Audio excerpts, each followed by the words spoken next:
Hello student, welcome to rice smart Bangla YouTube channel. আমি Riya madam. আজকে যে বিষয়টা নিয়ে তোমাদের ক্লাসে আলাপ আলোচনা করব সেই এরিয়াটা খুব ইম্পর্টেন্ট এবং সেটা খুব interesting as well as intuitive, এবং এটা একটু রেয়ারলি ডিসকাসড এরিয়া।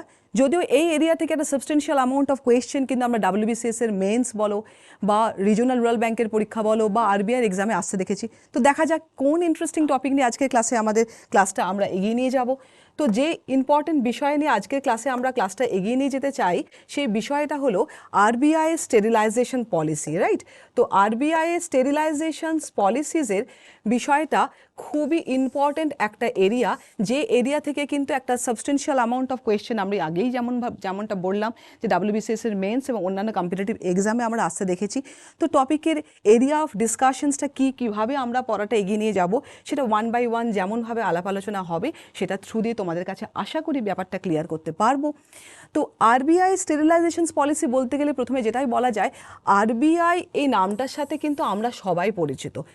RBI আমাদের দেশের সেন্ট্রাল ব্যাংক, রাইট?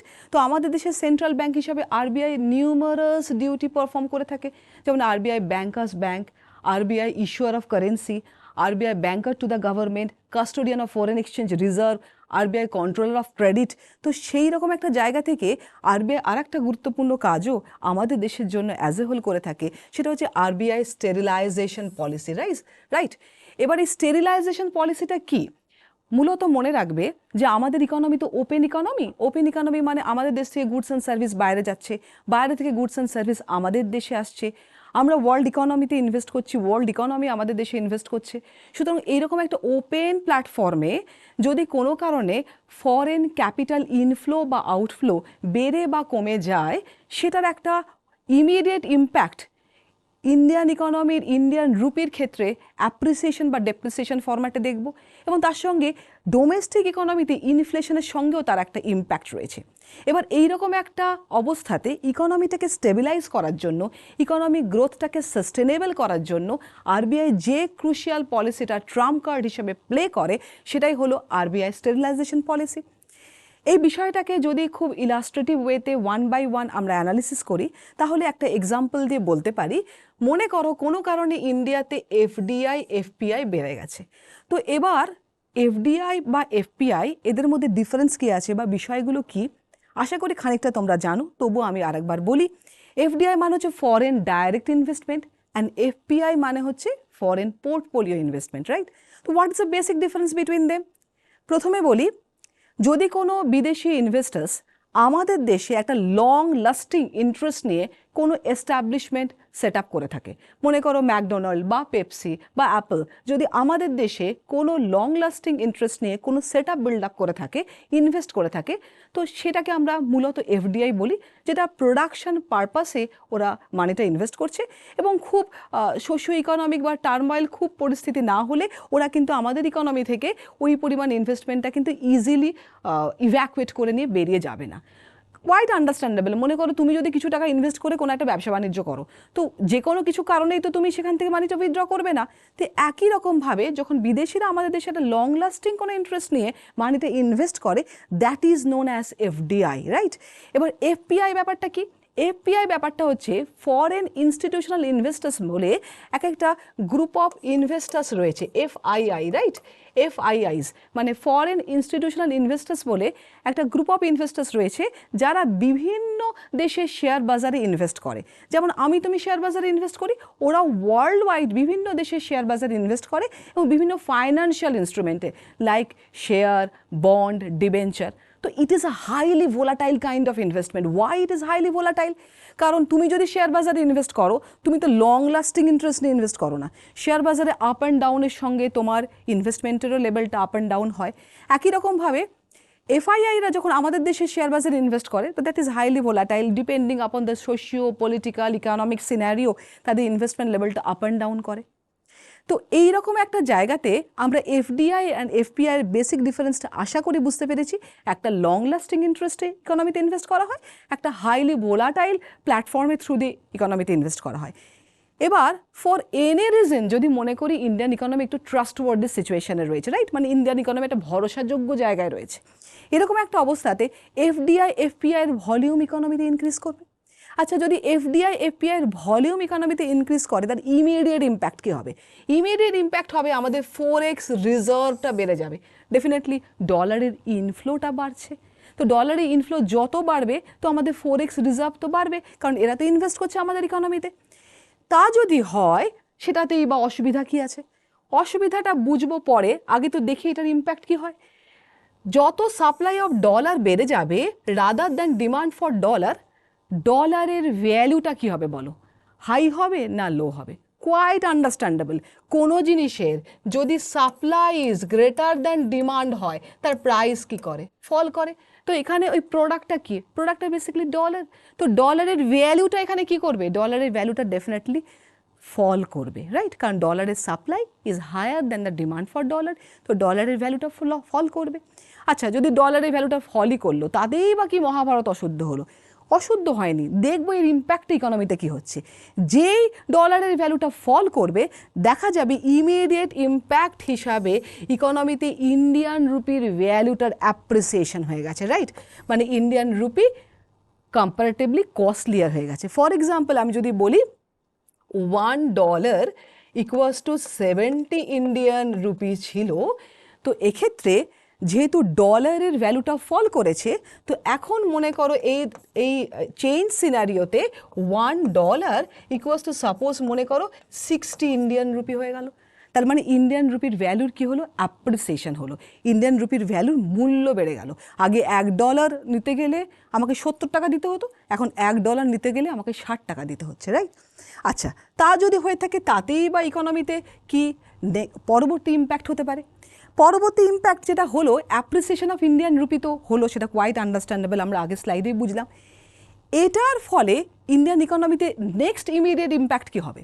বলেছে দেখো, it will appreciate the value of the rupee compared to US dollar. As the value of the Indian rupee increases, it will have an adverse effect over the export and export will be costlier. তার মানে মনে করো আগে 70 টাকা দামের একটা product তুমি export করতে $1 আর্ন করতে, এখন একই ভ্যালুর একটা প্রোডাক্ট এক্সপোর্ট করে তুমি $1 আর্ন করার জায়গায় থাকছো। কিন্তু ইন্টারন্যাশনাল মার্কেটের পয়েন্ট অফ ভিউতে ভাবো, তারা যখন ওই প্রোডাক্টটাকে ইম্পোর্ট করছে তারা আগে $1 দিয়ে প্রোডাক্টটা পেয়ে যেত, এখন $1 দিয়ে তাদেরকে সেটাকে ইম্পোর্ট করতে হচ্ছে। তো ইন্টারন্যাশনাল মার্কেটে ইন্ডিয়ার এক্সপোর্টেবল প্রোডাক্টের ডিমান্ড কিন্তু ফল করবে। যদি ডিমান্ড ফল করে তাহলে এক্সপোর্টের ভলিউম কী হবে? ড্রপ করবে। তো যারা এক্সপোর্টার্স তারা কিন্তু খুব বিপদে পড়বে। আবার একই রকম জায়গা থেকে যেহেতু এখন আমি যদি বলি $1 আগে যেটা ছিল 70 টাকা, সেটা $1 ইকুয়ালস টু যদি ₹60 হয়ে যায়, তাহলে আগে 70 টাকার একটা জিনিস 70 টাকা ইন্ডিয়ান রুপির এগেনস্টে আমাকে $1 দিতে হতো, রাইট? এখন আমি ওই $1 প্রোডাক্টটাকে অ্যাচিভ করার জন্য, ইম্পোর্ট করার জন্য আমাকে 60 রুপিস দিলেই হয়। তাহলে ইম্পোর্ট এখানে কী হবে? রিলেটিভলি চিপার হয়ে যাবে।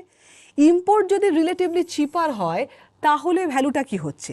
তাহলে যেটা দেখবো আমরা যে এক্সপোর্টের ভলিউমটা কমছে, তার মানে ডলার ইনজেক্ট হচ্ছে ইকোনমিতে কম, ওয়্যারাস ইম্পোর্টের ডিমান্ডটা বেড়ে যাচ্ছে বলে ডলারের evacuation from the economy high হয়ে যাবে।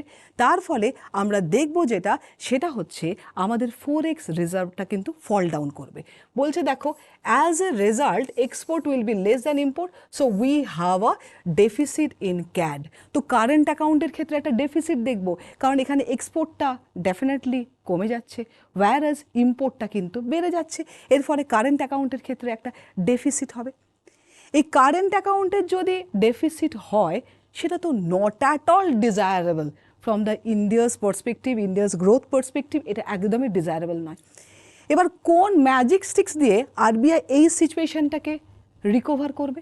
যে ম্যাজিক স্টিক্স দিয়ে আরবিআই এই সিচুয়েশনটা রিকভার করবে সেটা হচ্ছে first part of the sterilization policy. তো আমরা দেখে নিই কী আছে এই ফার্স্ট পার্ট অফ স্টেরিলাইজেশন পলিসিতে। First part of the sterilization পলিসিতে আরবিআই যেটা করবে সেটা হচ্ছে ফোরেক্স মার্কেটে ইন্টারভেন করবে। ফোরেক্স মার্কেটে ইন্টারভেন করা মানে আরবিআই ফোরেক্স মার্কেটে ইন্টারভেন করে ডলারের ডিমান্ড বাড়িয়ে দেবে। ডলারের ডিমান্ড যদি বাড়িয়ে দেয় তো নর্মালি ডিমান্ড সাপ্লাই লজিকে কি বলতে পারি? If demand for dollar greater than supply of dollar, তাহলে ডলারের ভ্যালু কি হবে বলো? ডলারের ভ্যালু বাড়বে। তার মানে আরবিআই ফোর্সফুলি ফরেক্স মার্কেটে ইন্টারভেন করে ডলারের ডিমান্ডটা বাড়িয়ে দেবে, ডলারটা পারচেস করতে শুরু করবে, ফলে ডলারের ডিমান্ড বাড়বে, এবং ডলারের ডিমান্ড যদি higher than the supply of dollar হয় তাহলে কিন্তু ডলারের ভ্যালুটা বাড়বে। এবং আমরা জানি ডলারের ভ্যালু যদি বাড়ে তাহলে ডেফিনেটলি ইন্ডিয়ান রুপির ভ্যালু কি করবে? ফল করতে শুরু করবে। ইন্ডিয়ান রুপির ভ্যালু যদি ফল করতে শুরু করে, এবার তুমি ইম্প্যাক্ট আশা করি বুঝতে পেরেছো তোমরা যে এক্সপোর্টটা কিন্তু অনেক ভলিউমে বেড়ে যাবে, কারণ এক্সপোর্ট এখন রিলেটিভলি লেস কস্টলিয়ার হবে, ওয়্যারাজ ইম্পোর্টটা কিন্তু কস্টলিয়ার হয়ে যাবে। তার ফলে এক্সপোর্টের ভলিউম বাড়বে, ইম্পোর্টের ভলিউম কমবে, আমাদের যে কারেন্ট অ্যাকাউন্টের ডেফিসিট হয়েছিল সেটা রিকভার হতে শুরু করবে।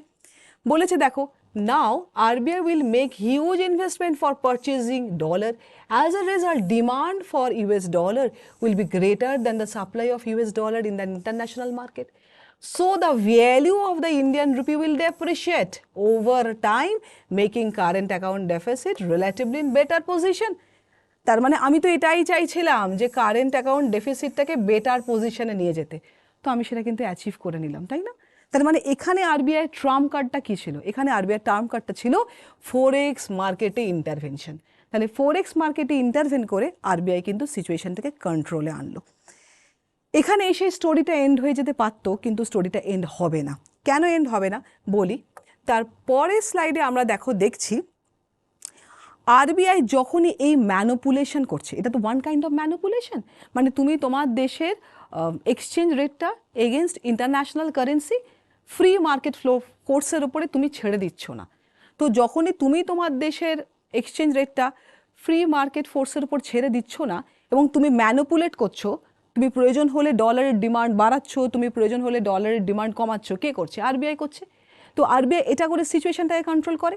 তো এই টাইপ অফ ম্যানুপুলেশনস করে তুমি যখন ইন্ডিয়ান রুপি ভ্যালুটাকে স্টেবিলাইজ করছো, সেটার একটা ইম্প্যাক্ট আমরা ডোমেস্টিক মার্কেটে ইনফ্লেশনের ক্ষেত্রে দেখব। মানে কি হবে?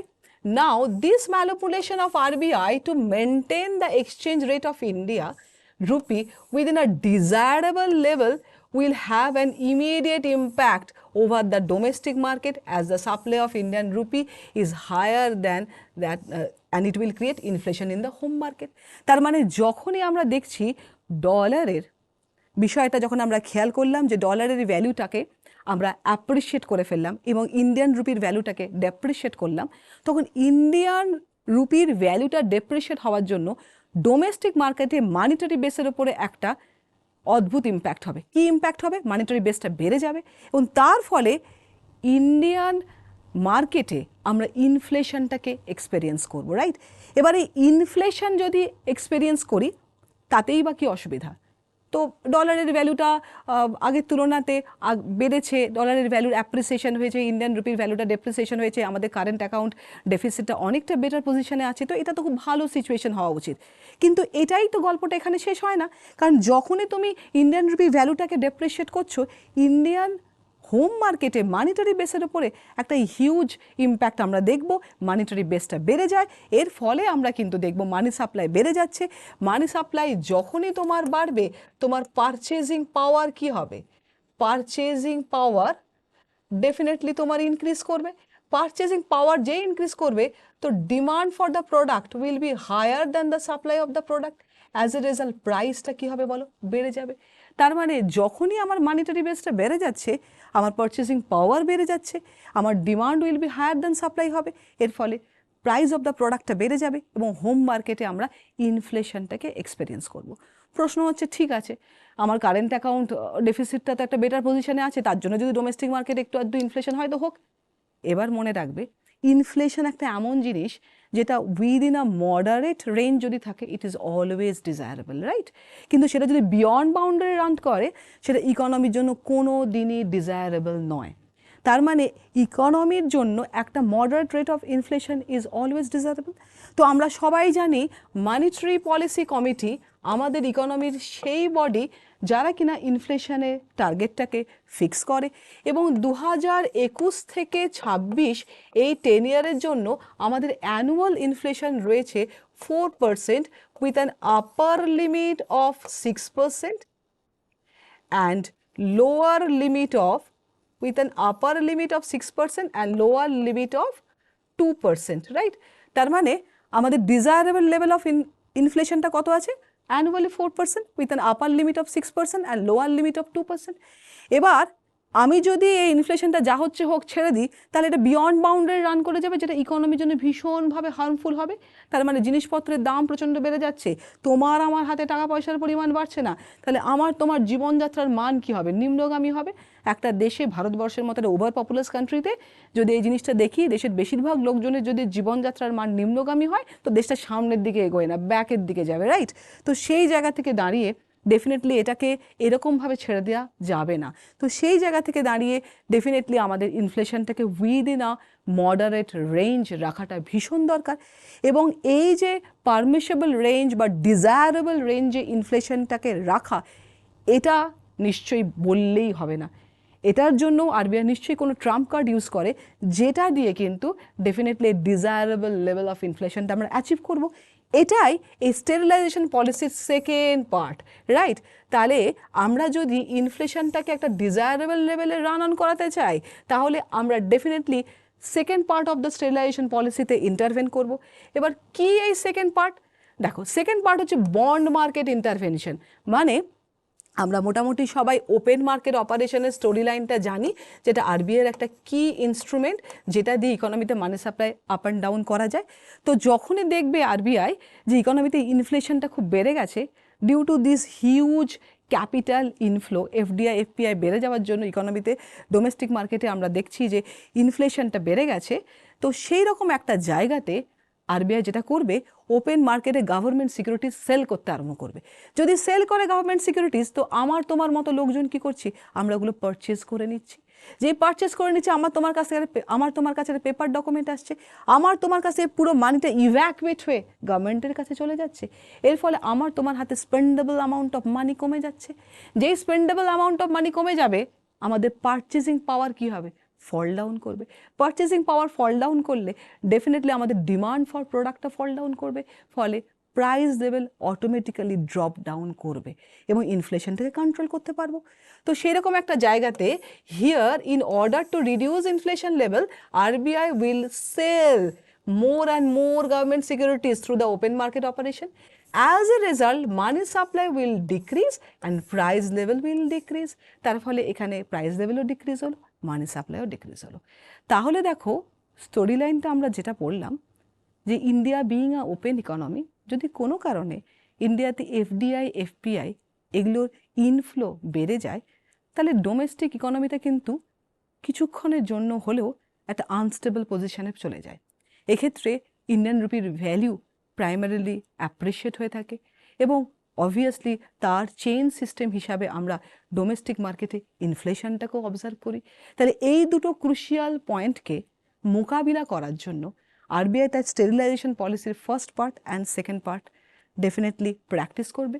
ফার্স্ট পার্টে কী করা হয়, ডেফিনেটলি সেটা ফরেক্স মার্কেটে আরবিআই ইন্টারভেন করবে, অ্যান্ড সেকেন্ড পার্টে ডেফিনেটলি আরবিআই বন্ড মার্কেটে ইন্টারভেনশন করবে, যাতে ইকোনমিতে সমস্ত জিনিসটা ব্যালেন্সে থাকে, ইন্ডিয়ান রুপির এক্সচেঞ্জ রেটটাও একটা মডারেট লেভেলে থাকে compare to other foreign currencies, এবং ইনফ্লেশন লেভেলটাও একটা within the stipulated boundary run করে, রাইট? তার মানে এই দুটো পলিসিসকে একসঙ্গে যদি আমরা সামারাইজ করি, তাহলে সেটাকেই আমরা বলবো স্টেরিলাইজেশন পলিসি। তার ফার্স্ট পার্ট হচ্ছে ফরেক্স মার্কেট ইন্টারভেনশন, যেটা কেন করা হয়? To control rupee appreciation or depreciation. And bond market intervention করা হয় to control inflation or deflation. আমি তোমাদের পুরো স্টোরি লাইনটাই রুপি অ্যাপ্রিসিয়েশনের পার্সপেক্টিভে পড়িয়েছিলাম, তোমরা এটা রুপি ডেপ্রিসিয়েশনের পার্সপেক্টিভ দিয়েও স্টার্ট করতে পারো।